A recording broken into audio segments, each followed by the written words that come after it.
Hey guys. Okay.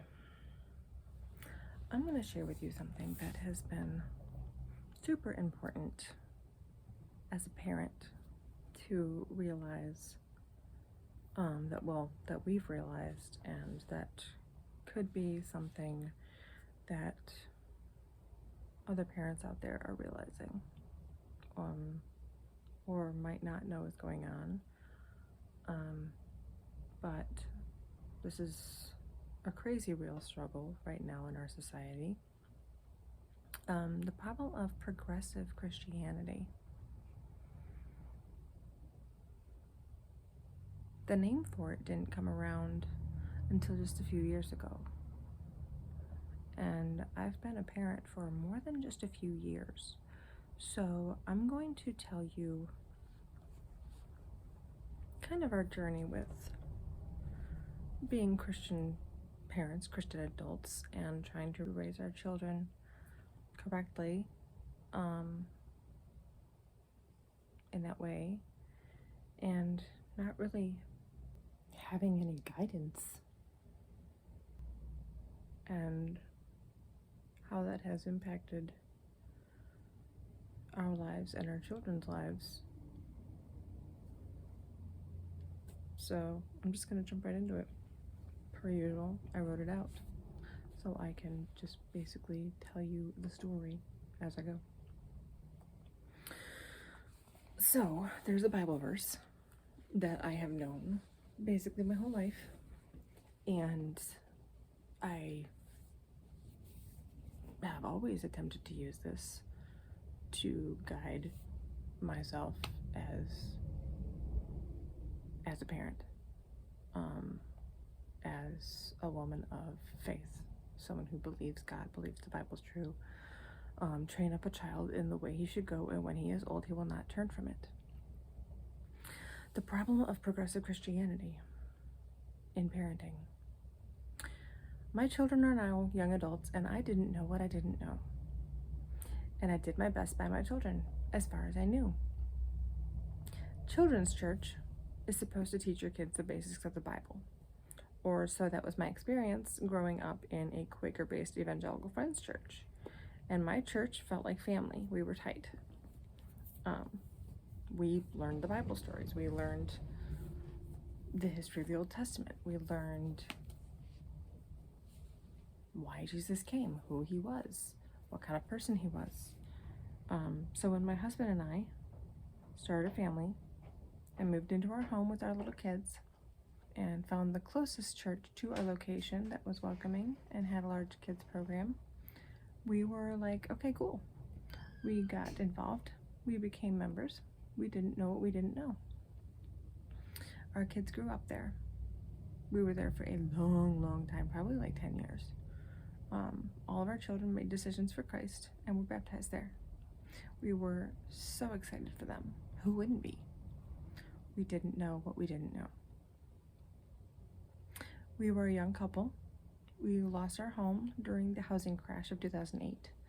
And this church had ironically been part of helping us out with boxes and food and gifts. Now, I will say that was a very cool thing to piece together, because so many of us during that time in history were struggling. So the church being God's hands and feet, this was a great thing, and the support was necessary. Then also, because we were a low-income family, we had both lost our jobs over this time frame as well. We started utilizing the public school system. The kids were growing up. We couldn't afford the private school I had gone to. So we made do with the options we had, which at that time were lifesavers. We had to rely on a lot of assistance, and there's nothing wrong with that. That's what part of our tax money goes towards. And those systems are there for reasons, and that's fine. Fast forward a few years of this being our normal, we moved into our new home. Then I became disabled, and after a couple years adjusting to that, COVID-19 came. At that time, everything was shut down. We were all living in fear of this virus and ended up watching church online from our home. Then we saw other churches online, and we began to realize that church wasn't what we thought it was anymore. that the mindsets and ideas and laws that were being taught were not biblical truth, that we and our children and the local church itself was being manipulated and subconsciously twisted. So the most unfortunate thing is all of this, now that we are realizing and learning and discerning these things, is that 2 of our kids are confused, not knowing what they believe. One of them has been through immeasurable psychological trauma brought on by bullying and gaslighting.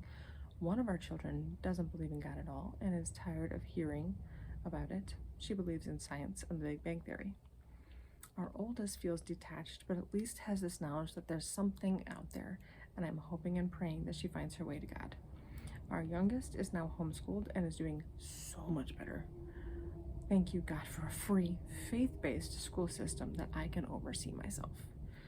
Praying that I can continue to find truth and follow it through this broken mess of a world. So,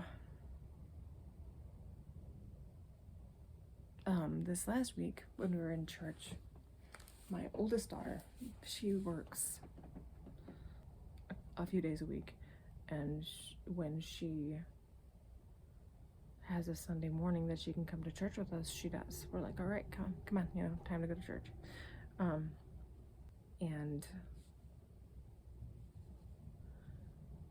she was perusing some different Bible books and stuff, and she was reading in Genesis, and then she was reading in Job, and then she was, reading a couple different things.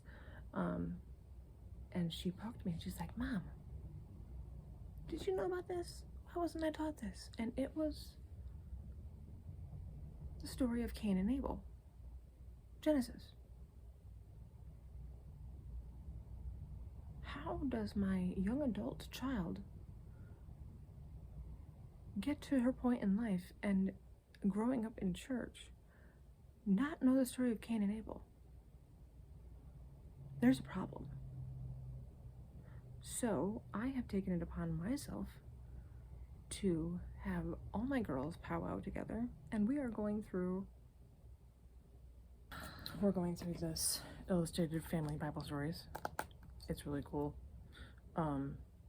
Illustrated stories from the Old and New Testament. It's got extra information on the sides about what they've found out historically, different things.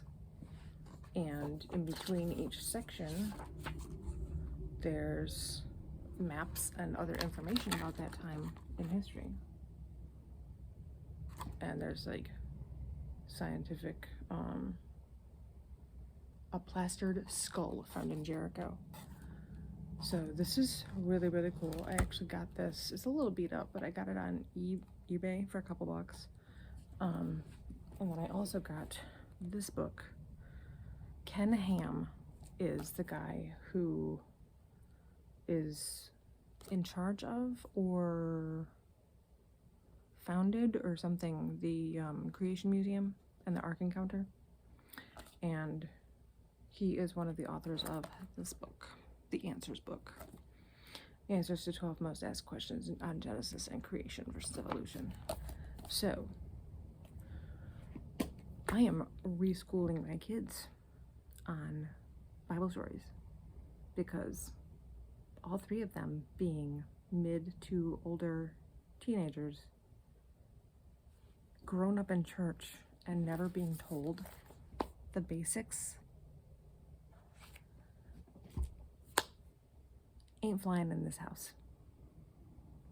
So, progressive Christianity, parenting, trying to parent in a Christian home on obviously faith-based, Bible-based values and life, and finding out that the church that my kids grew up in didn't teach them the Bible. That's very disheartening, and I'm not going to let it stay that way. We have to be proactive because this is the world we're growing up in. This is the world that our kids have, and unless we do something about it, this is how we're losing our children. Bye.